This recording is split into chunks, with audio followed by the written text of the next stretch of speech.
பாதுகாப்பான பயணத்துக்கான ஜெபம். எங்கள் கால்களுக்கு தீபமும் பாதைக்கு வெளிச்சமுமான நல்ல தகப்பனே, உம்மை துதிக்கிறோம், ஸ்தோத்தரிக்கிறோம். தங்களுடைய பிரயாண பாதுகாப்பிற்காக உம்மிடம் ஜெபிக்கும் சகோதர சகோதரிகளுடன் இணைந்து விசுவாசத்துடன் ஜெபிக்கிறேன். இவ்வுலகை படைத்த பிதாவே, உம் பிள்ளைகள் பிரயாணம் செய்வது தரை மார்க்கமாகவோ ஆகாய மார்க்கமாகவோ கடல் மார்க்கமாகவோ எப்படியாக இருந்தாலும் நீர் கூடவே இருங்கப்பா, காத்து கொள்ளுங்க. உம் பிள்ளைகள் பயணப்படும் வாகனங்களை உம்மிடம் ஒப்பு கொடுக்கிறோம். எந்த பழுதும் குறையும் ஏற்படாமல் காத்து கொள்ளுங்க. பயணத்தின் போது வானிலை உகந்ததாக இருக்கட்டும் அப்பா. எங்கள் வாகனத்தை இயக்குபவர்களுக்கு சோர்வற்ற கவனத்தையும் தெளிவான மனதையும் கொடுங்க. மற்றவர்களின் கவனக்குறைவோ பிழைகளோ தேவையற்ற பிரச்சனைகளையோ விபத்தையோ ஏற்படுத்தி விடாதபடி பாதுகாத்து கொள்ளுங்கப்பா. போகும் இடங்களில் உட்கொள்ளும் உணவும் தண்ணீரும் உம்மால் ஆசீர்வதிக்கப்பட்டிருக்கட்டும். உடன் பிரயாணம் செய்பவர்களும் வழியில் சந்திப்பவர்களும் எந்த விதத்திலும் உம் பிள்ளைகளுடைய மன சமாதானத்தையோ பயணத்தின் நோக்கத்தையோ குலைத்து விடாமல் உம் பரிசுத்த இரத்தத்தால் வேலி அடைத்து காத்து கொள்ளுங்க.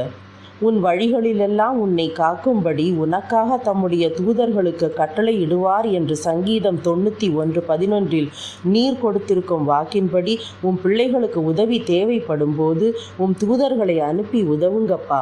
இதுவரை காத்த நல்ல தகப்பனே, இந்த பிரயாணத்தின் போக்கிலும் வரத்திலும் உம் பிள்ளைகளை உம் செட்டைகளின் பாதுகாப்பில் வைத்து காத்து கொள்ளுங்கப்பா. உம்மிடமே சகலத்தையும் ஒப்பு கொடுக்கிறோம். துதி கனம் மகிமை உமக்கே செலுத்துகிறோம். இயேசு கிறிஸ்துவின் வல்லமையுள்ள நாமத்தினால் ஆமேன். தேவனுக்கே மகிமை. உங்கள் ஜெப தேவைகள் குறித்து கீழே கமெண்டில் உங்கள் அன்பு சகோதரிக்கு தெரியப்படுத்துங்கள். தேவன் உங்களோடு இருப்பாராக. சொல்கிறீங்கன்னா அவன் தான் ரயிலை போட்டு கொடுத்தான், அவன் தான் அதை தான் முக்கியமாக பேசி தெரியுங்க. நல்லா கவனிச்சுக்கோங்க. ஈஸ்ட் இந்தியன் கம்பெனி ரயில்வே ப்ராஜெக்ட்ஸை இந்தியாவில் போகிறதுக்கு முக்கிய காரணம் உள்நாட்டு பொருள்களை கொண்டு போய் சொல்ல துறைமுகங்களை சேர்க்கணும், அங்கேருந்து ஏற்றுமதி கொண்டு போய் போகணும். அதுக்கு பெஸ்ட்டு நல்ல தேர்வு ரயில் தான். அதுக்காக தான் முடிவு பண்ணான். ரெண்டாவது, நல்லா கவனிச்சுக்கோங்க, இதில் ஒரு மிகப்பெரிய கொள்ளை நடக்கும். அதாவது அமெரிக்காவில் ஒரு மைல் தூரத்துக்கு நீங்கள் ரயில்வே பாலங்களை போகிறதுக்கு 2000 பவுண்டு தான் ஆச்சு. ஆனால் இந்தியாவில் 18,000 பவுண்டு கணக்கு காமிச்சா கொள்ளையடிக்கிறதுக்கு அந்த பட்ஜெட்டை போட்டு அதை வச்சு தனியார் ஈஸ்ட் இந்தியன் கம்பெனி கொள்ளையடித்தான். பெரிய லெவலில் கொள்ளையடிக்கிறதுக்காக முதல் இந்த ரயில்வே செக்டரை உள்ளே கொண்டு வந்தாங்க. அது ரெண்டாவது. மூணாவது, இந்த ரயில்வே செக்டருக்கு ஒதுக்கப்பட்ட நிதி இருக்கு இல்லையா, அது எங்கேருந்து வந்துச்சுன்னு நினைக்கிறீங்க? இங்கே இந்தியர்களுடைய தலையில் கட்டின வரியிலேருந்து தான் அதை எடுத்து செலவு பண்ணேன். இதுக்கு எதுக்கு அவங்க நான் நன்றி தெரிவிக்கணும்? ஏன் தலையில் வச்சு ஏன்ட்டே வரியை வாங்கி எங்களே கூட்டு போய் என்ன சில ரயில் தண்டவாளங்களை உழைக்க விட்டு வேலையை வாங்கிட்டு அவனுக்கு நான் நன்றி தெரிவிக்கணும்? அவன் தானே இன்ஜின் கொண்டு கொடுத்தான், அதுக்கு நன்றி தெரிவிக்கணும்ல. அப்போ நீங்கள் சொல்லலாம். நல்லா புரிஞ்சுக்கோங்க. இதில் தான் முக்கியமான விஷயம்.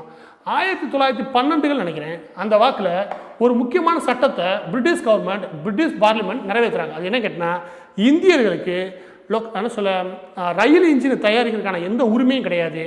அவங்க அதற்கான வரைபடம் வச்சுக்கூடாது, அதற்கான இன்ஜினியரிங் வேலை எதையும் பார்க்கக்கூடாது, முழுமையாக தடை பண்ணுறோம்னு. ஏன் தடை பண்ணுற? ஏன்னா அன்று வரைக்கும் ஏறக்குறைய 90% வேலைவாய்ப்பை ரயில்வேல, அதாவது கடைமட்ட வேலைகள் இருக்கு இல்லையா, கேட்டடைக்கிறது, நிலக்கரி உள்ளே போடுறது, எரிக்கிறது, இந்த வேலைலாம் பார்த்து செஞ்சது நம்ம இந்தியர்கள் தான். அவங்களுக்கு ரொம்ப சில நேரங்களில் அந்த இன்ஜினை சரி பண்ணுறதுக்கான வாய்ப்புகள் கொடுத்தாங்க. அப்படி கிடைச்ச வாய்ப்பை பயன்படுத்தி இவங்க அந்த தொழில்நுட்பத்தை கற்றுக்கிட்டது, இவங்களாவே சொந்தமாகவே ரயில் இன்ஜின்கள் தயாரிக்க ஆரம்பித்தாங்க. அதை முழுமையாக தடை பண்ணுறதுக்காக இந்த வேலை பார்த்தோம். ஏற்கனவே 13,000 ரயில் இன்ஜின்களை இறக்குமதி பண்ணியிருந்தாங்க. எல்லாமே இறக்குமதி பண்ணுது. ஒரு தொழில்நுட்பம் கூட கொடுத்துட்டு போகல. இப்போ எங்கள் கையில் இருக்கிற எல்லா தொழில்நுட்பமும் நாங்களாக கண்டுபிடிச்சது. அவன் எதையும் கொடுக்கவே கிடையாது. அதை முதல் புரிஞ்சுக்கோங்க. ரயிலோட லட்சணம் இதுதான். அப்புறம் இதில் முக்கியமான ஒரு விஷயம், அவன் பேசுறது நம்ம பயணிகள் ரயில் இருக்கு இல்லையா, அதில் இன்றைக்கி எப்படி நடக்குன்னா, நீங்கள் அன்ரிசர்வேஷனில் போகிறீங்களா, அதனால் எந்த லாபமும் கவர்மெண்ட் கிடையாது. ஃபஸ்ட் கிளாஸ் செகண்ட் கிளாஸில் போகிறாலே அவனுக்கு அதிகமான டிக்கெட் விலையை வச்சு அதை இதில் டேலி பண்ணிடுவாங்க இப்போ. ஆனால் அப்போ எப்படின்னா, ஃபஸ்ட் கிளாஸ் செகண்ட் கிளாஸில் பிரிட்டிஷ் தான் போவான் இல்லையா, அவனுக்கு தான் காசு வாங்க மாட்டாங்க. தேர்ட் கிளாஸில் ஆட்டுக்குட்டி மாட்டுக்குட்டியோட நம்ம மனித குட்டியும் சேர்ந்து போவோம். அவங்களுக்கு அவங்ககிட்ட வசூல் பண்ணி அந்த வருஷத்தை நோட் பண்ணான். அதுவும் நல்ல லாபம் கிடச்சாங்க எனக்கு. எப்படி? அதுவும் நல்ல லாபம் கிடச்சிது. இது பேர் சர்வீஸா? இது உங்களுக்காக ஓட்டினாங்களா? இது இல்லாமல் நம்புறீங்க. அடுத்து கப்பல் துறை. இதோட இந்த எக்கனாமிக்ஸை முடிக்கிறேன். இவங்க நமக்கு கடல் பாதையெல்லாம் கற்றுக் கொடுக்கல. நம்ம ஏற்பட்ட கப்பல்களை கொல்லம், கோழிக்கோடு, கோவா அந்த ஏரியா ஈஸ்ட் இந்தியன் கம்பெனி வரும்போது ஏறக்குறைய 5000 6000 சூரத்து வெஸ்ட் இந்தியன் கம்பெனி செஞ்சு கொடுத்த வரலாறுலாம் இருக்கு நம்மகிட்ட. ஏன் பிரிட்டிஷ் அவனோட கப்பல் விரும்பாம இந்திய கப்பல்களை ஏன் விரும்பினாங்க அப்படின்னு கேட்டிங்கன்னா, இது முக்கியமான விஷயம் நம்ம சொல்லி. அந்த மரங்கள் தேக்கு மரங்களை பொதுவாக பயன்படுத்துறதுனால இந்த இந்திய கட்டுமானத்தினால் உருவான கப்பல்கள் குறைஞ்சது 20 to 22 வருஷங்கள் உழைச்சிச்சு.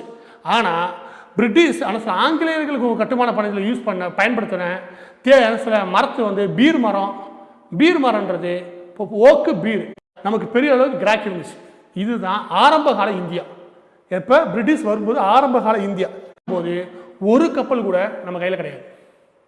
ஒரு மாலுமி கூட ஆரம்ப காலம் இது எப்படி நாசம் பண்ணானா, இருக்கிற கப்பல்களை ஃபுல்லாக நெப்போலியன் காலத்துக்கு அப்புறம் இருக்கிற கப்பல்களை ஃபுல்லாக இந்திய மாலுமி இருக்காங்களே அவங்கள வச்சு இவங்க பரம்பரையாக பலாயிரம் வருஷமாக போய் வந்தாங்களே கடல் வழி பாதை, அதை ரொம்ப என்ன சொல்ல விதிவிலக்காக இருந்த கெட்டிக்காரத்தனமாக பண்ணிக்கிருந்தாங்க. மிக சிறப்பான வியாபாரி நல்லபடியாக பண்ணிக்கிருந்தார். அவரை தேச குற்றம், அந்த குற்றம், இந்த குற்றம் சொல்லி எதனால் நம்ம நாட்டு இந்த காட்டன் இந்த கப்பல் கட்டும் இது 2 விஷயம். இப்போ சமூக டெவலப்மெண்ட், சில சோசியல் டெவலப்மெண்ட், சமூக முன்னேற்றம். சில பேர் என்ன சொன்னாங்க, அவங்களுக்கு தலித்துகளுக்கெல்லாம் அவர் தான் விடுதலை வாங்கி கொடுத்தாரு. என்னத்தை வாங்கி கொடுத்தாரு புரியவே இல்லை. கல்வியை சொல்லுவீங்களா? கல்வியில் அவங்க போகும்போது 12% தான். அதுக்கப்புறம் 82% வந்துட்டோம் படித்தவர்கள். இதெல்லாம் எதுக்காக ஒன்று தானே கேட்டிங்கன்னா, இந்த இடத்துல நம்ம தாதாபாய் நவ்ரோஜியோடைய ஒரு முக்கியமான விஷயத்தை நம்ம கவனிக்கணும். தாதாபாய் நவ்ரோஜி பிரிட்டிஷ் பார்லிமெண்ட்டில் ஒரு விஷயத்தை கண்டிக்கிறார். அது என்னன்னு கேட்டிங்கன்னா, நீங்கள் வரி கொண்டு ஆட்சி செய்யலை, அவங்க ஆரோக்கியம் இல்லாங்கன்னா உங்களுக்கு எப்படி வரி வரும்? நீங்கள் அவங்கள கொண்டு எப்படி நீங்கள் சாப்பிட்டுட்டு இருக்கீங்க இப்படின்னு தொடர்ந்து பார்லிமெண்ட்டில் ஒழிச்சார். அப்போ தான் அவங்களுக்கு புத்தி வந்தது. ஆகா, நமக்காக உழைக்கிற அந்த மக்கள் கொஞ்சம் ஆரோக்கியமாக இருந்தால் தான் நம்மளால ஏதாவது வருமானம் தொடர்ந்து வரும், நீண்ட காலத்துக்கு வரும்னு நினச்சிக்கிட்டு அதுக்கப்புறம் தான் அவங்க மருத்துவத்தை கொண்டு உள்ள சேர்த்தானுங்க. எப்போ அவர் கற்றுனதுக்கப்புறம் சேர்த்தானுங்க. பதிவுடைய இறுதி கட்டத்துக்கு வந்திருக்கோம். ஒடிசாவில் ட்ரெயின் ஆக்சிடென்ட் நடந்திருக்கு. அதுக்காக நீங்கள் எல்லோரும் ஏன் சுகமாக இருக்கீங்க? இந்த ஆக்சிடென்ட்னால நமக்கு என்ன லாபம், இது எப்படி நம்ம யூஸ் பண்ணிக்க முடியும் அப்படின்றத பற்றி மட்டும்தான் நம்ம யோசிக்கணும். அதுதானே ஸ்மார்ட் ஒர்க்கு. என்ன புரியல, இந்த வீடியோ பார்த்துட்டு வாங்க, உங்களுக்கே புரியும். நேற்றைக்கு கோரமண்டல் எக்ஸ்பிரஸ் தான் டிராவல் பண்ணி கொண்டு ஸோ ட்ரெயின் சரிஞ்சு வந்துக்கிட்டு இருக்கு. இன்னும் ஒரு செகண்ட்னா கீழே விழும், நாங்கள் சாவோன்னு எங்களுக்கு தெரியும். கத்துனோம், ஏசுவேன்னு மூச்சு விடாமல் கத்துனோம். இப்படி இவ்வளோ தூரம் வந்த ட்ரெயின் நின்றுடுச்சு. கோரமண்டல் எக்ஸ்பிரஸில் ட்ராவல் பண்ணதா சொல்லி ஏதோ ஒரு டம்மி ஆண்டியை கூட்டிகிட்டு வந்து ஆக்சிடென்ட் ஆகும்போது நாங்கள் ட்ரெயினுக்குள்ளே இருந்து ஜெபம் பண்ணதால எங்களுக்கு மட்டும் ஒன்றுமே ஆகாமல் ஆண்டவர் எங்களை காப்பாற்றிட்டார் அப்படின்னு சொல்லி யூடியூப்பில் ஒரு சில சேனல்ஸ் உருட்டு ஊழியம் பண்ணிட்டு இருக்காங்க. ஸோ இந்த பஃபூன் கேங்க தான் இன்னைக்கு நம்ம ரோஸ்ட் பண்ண போகிறோம். வாங்க வீடியோக்குள்ள போகலாம். ஃபர்ஸ்ட் இந்த ஆன்டி கோரமண்டல் எக்ஸ்பிரஸ்னுடைய S3 கோச்சில் டிராவல் பண்ணதா சொல்கிறாங்க. ஆனால் அது எந்த அளவுக்கு உண்மைன்னு தெரியல. ஏன்னா இந்த கோரமண்டல் எக்ஸ்பிரஸ்லேயே அதிக பாதிப்புக்குள்ளான கோச்சு S1லேருந்து S3 வரைக்கும் இருக்கக்கூடிய கோச்சு தான். இன்னும் ஒரு சில தகவல்கள் என்ன சொல்லுது அப்படின்னா, இந்த S3 கோச்சில் இருந்து வெறும் 5-6 பேர் தான் பொழைச்சிருக்கிறதுக்கு வாய்ப்பு இருக்குது அப்படின்னு சொல்லி சொல்கிறாங்க. ஒருவேளை அந்த 5-6 பேரில் இவங்களும் ஒருத்தராக இருந்திருந்தா கூட இன்ஜூர்டு கண்டிஷனில் ஹாஸ்பிட்டலில் வேணா இருந்திருப்பாங்களே தவிர இப்படி பிரசங்கம் பண்ணுற அளவுக்கு பவரோடலாம் இருந்திருக்க மாட்டாங்க. ஏண்டா கனவா இருந்தாலும் ஒரு நியாயம் வேணாமாடா? ஒருவேளை பாஸ்டர் சிடி வைத்தியம் ஏதோ பண்ணியிருப்பாரோ? 2 பேரும் கத்துனோம், ஏசுவேன்னு மூச்சு விடாமல் கத்துனோம். இப்படி இவ்வளோ தூரம் வந்த ட்ரெயின் நின்றுடுச்சு.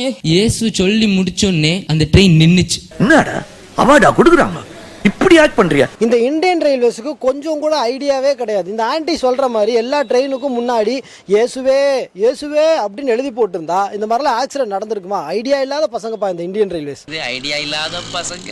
120 கிலோமீட்டர் ஸ்பீடில் போகக்கூடிய ஒரு ட்ரெயின் இன்னொரு ட்ரெயின் மேலே மோதி தடம் புரள்றது அப்படின்றது ஒரு குறிப்பிட்ட செகண்ட்ஸ்குள்ளேயே நடந்து முடியக்கூடிய ஒரு ப்ராசஸ். நடந்து முடிஞ்சதுக்கு அப்புறம் தான் உள்ளே இருக்கிறவங்களுக்கு என்ன ஆச்சு அப்படின்ற நிதானத்துக்கே வர முடியும். பட் ஆனால் இந்த ஆன்டிக்கு மட்டும் சில ஸ்பெஷல் பவர்ஸ் எல்லாம் இருக்குது. அது என்ன பவர் அப்படின்றத இந்த வீடியோ பார்த்துட்டு வாங்க சொல்றேன். கீழே இருந்து அந்த மத்து இந்த போனை தடவி எடுத்து சொன்னாங்களா, என்ன கொஞ்ச நேரத்துல நான் செத்து போயிடுவேன். அம்மா என்கிட்ட சொன்னாங்க, நம்ம கண்டிப்பா சாகதான் போறோம், அதனால ஃபோன் பண்ணிடுவோம் அப்பா கிட்ட.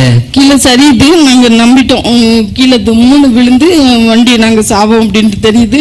உடனே நான் ஃபோன் அடித்து உங்களுக்கு சொல்லிட்டேன். ட்ரெயின் ஆக்சிடென்ட் ஆகி அந்த பொட்டி கீழே சாயறதுக்குள்ள அந்த இன்பிட்வீன் கேப்பில் இவங்க ஃபோனை தேடி எடுத்திருக்காங்க. அந்த பையன்கிட்ட கொஞ்ச நேரம் பேசியிருக்காங்க அண்ட் அவங்க ஹஸ்பண்டுக்கு ஃபோன் பண்ணி கொஞ்ச நேரம் பேசியிருக்காங்க. ஐ திங்க் இந்த ஆண்டி தெலுங்கு படம் நிறைய பார்ப்பாங்கன்னு நினைக்கிறேன். அதில் தான் இந்த புல்லட் பாஸ் ஆகிறதுக்குள்ள ஹீரோ பாத்ரூம்லாம் போயிட்டு வந்து பல்லெல்லாம் விளக்கிட்டு வந்து ஹீரோயினை காப்பாற்றுவார். அதே மாதிரி இவங்க ஒரு ஸ்டோரியை சொல்கிறாங்க. ட்ரெயின் வந்து வெளியே வந்து பார்த்தா ஒரு பெரிய செயின் வந்து அது தாங்கிட்டு இருந்துச்சு. எது ட்ரெயினோட வீட்டில் செயினை கட்டி விட்டுவாங்களா? ஃபாதர் அவனுக்கு ஸ்கிரிப்டை ஒழுங்காக சொல்லி கொடுத்து கூட்டுவாங்க. ஃபாதர் அவன் பைக் ஆக்சிடென்ட் நினச்சி பேசிட்டு இருக்கான். அவனை சொல்லி நிறுத்துங்களேன்டா. இவ்வளோ பெரிய ஒரு இரும்பு குண்டு கம்பி நாங்கள் இருந்த இடத்த அப்படி தூக்கி தாங்கி நின்றுக்கிட்டு இருக்கு. இல்லை புரியல. இப்பதான் அந்த பையன் வந்து செயின் இழுத்து பிடிச்சி காப்பாத்துச்சுன்னு சொல்றான். இந்த அம்மா வந்து கம்பி தாங்கி பிடிச்சி காப்பாத்துச்சுன்னு சொல்றாங்க. இது ரெண்டுல எதுதாயா உண்மை? ரெண்டும் உண்மைதானே. இதுல இன்னொரு மிகப்பெரிய காமெடி என்ன தெரியுமா? ஆக்சிடென்ட் நடந்தது வெள்ளிக்கிழமை நைட்டு 7 மணிக்கு. தகவல் தெரிஞ்சு எல்லாரையும் மீட்டு கொண்டு வரதுக்கு சனிக்கிழமை வரைக்கும் ஆயிடுச்சு. பட் ஆனால் இந்த ஆண்டி பேசின இந்த ப்ரோக்ராம் நடந்தது ஞாயிற்றுக்கிழமை காலையில். அது எப்படி திமிக்கலாம் 1500 கிலோமீட்டர் இவ்வளோ சீக்கிரமா? மவுண்ட் ரோட்ல இருந்து மெட்ராஸ் ஏர்போர்ட்டுக்கு 3 நிமிஷம். மெட்ராஸ் ஏர்போர்ட்ல இருந்து மதுரை ஏர்போர்ட்டுக்கு ஃளைட்ல 5 நிமிஷம். மதுரை ஏர்போர்ட்ல இருந்து திண்டுக்கல் வழியா சொக்கமட்டிக்கு 2 நிமிஷம். ஆக மொத்தம் 10 நிமிஷத்துல இங்க நிக்கிற பாத்தியா? ஐ திங்க் இந்த ஆண்டி ஆக்சிடென்ட் ஸ்பெஷலிஸ்ட்னு நினைக்கிறேன். ஏன்னா இதுக்கு முன்னாடி இதே மாதிரி இன்னொரு ஆக்சிடென்ட்டை பற்றி உருட்டி இருக்காங்க. அந்த வீடியோவையும் பார்த்துட்டாங்க. நான் கீழே விழ என் மேலேயே வண்டி விழுந்துருச்சு. 500 கிலோ 5 டன் அப்படின்னா நமக்கெல்லாம் காலில் ஒரே ஒரு ஆட்டோ ஏறினாலே ஒரு வாரத்துக்கு வலிக்குது. பட் ஆனால் இந்த ஆண்டி மேலே 500 கிலோ வண்டி விழுந்து கூட எப்படி இவ்வளோ ஸ்ட்ராங்காக இருக்காங்க? Very strong anti. Okay right. இப்போ சீரியஸான ஒரு விஷயத்தை பற்றி கொஞ்சம் பேசுவோம். இந்த வீடியோவை பற்றி உண்மையிலேயே ஜீசஸை லவ் பண்ணக்கூடிய உண்மையான கிறிஸ்தவர்கள் என்ன நினைக்கிறீங்க அப்படின்றத பற்றி தயவு செஞ்சு கமெண்ட்டில் சொல்லுங்கள். ஏன் உங்கள்கிட்ட நான் குறிப்பாக கேட்குறேன் அப்படின்னா, இந்த வீடியோ கிறிஸ்தவர்களுக்கு எதிரானது அப்படின்னு சொல்லி சொரிஞ்சு விடுறதுக்கு ஒரு சிலர் வருவாங்க. இப்போ அங்கே செத்தவன் குடும்பம் அழுதுகிட்டு இருக்கும்போது இங்கே உட்காந்துக்கிட்டு ஆண்டவர் செய்த நன்மைக்காய் உண்மை ஜெபிக்கிறோம் ஆண்டவரேன்னு சொல்லி சந்தோஷமா வைப் பண்ணிட்டு இருந்தா பாக்குறவன் என்ன நினைப்பான்? கர்த்தர் செய்த நன்மைக்காய் கர்த்தரை ஸ்தோத்திரம். அதுவும் அந்த அம்மா என்ன பேசுறாங்க அப்படின்றத ஒரு கொஞ்சம் பார்த்துட்டு வாங்களேன். வெளியில வந்து பார்த்தோம், கை கால் தலை எல்லாம் தனித்தனியா கிடக்கலாம். ஆண்டவர் செஞ்ச நன்மை நினைச்சு அங்க கை கால் தலையெல்லாம் தனித்தனியா கிடக்குதாமா. ஆண்டவர் செஞ்ச அந்த நன்மைக்காக இவங்க ரொம்ப மனமுருகி அழுதாங்களாமா. அங்க 250 பேருக்கு மேல அங்க செத்து கிடக்கும் போது நான் மட்டும் தப்புச்சிட்டம்பா அப்படின்ற வார்த்தையை உண்மையிலேயே ஜீசஸ் லவ் பண்ணக்கூடிய எந்த ஒரு கிறிஸ்தவர்களும் சொல்லியிருக்க மாட்டாங்க. ஸோ அதனால இந்த மாதிரி ஃபேக்கான பீப்புள்ஸை எக்ஸ்போஸ் பண்றது உங்க மனசை எந்த விதத்திலும் ஹர்ட் பண்ணாது அப்படின்றது நாங்கள் நம்புறோம். Good bye.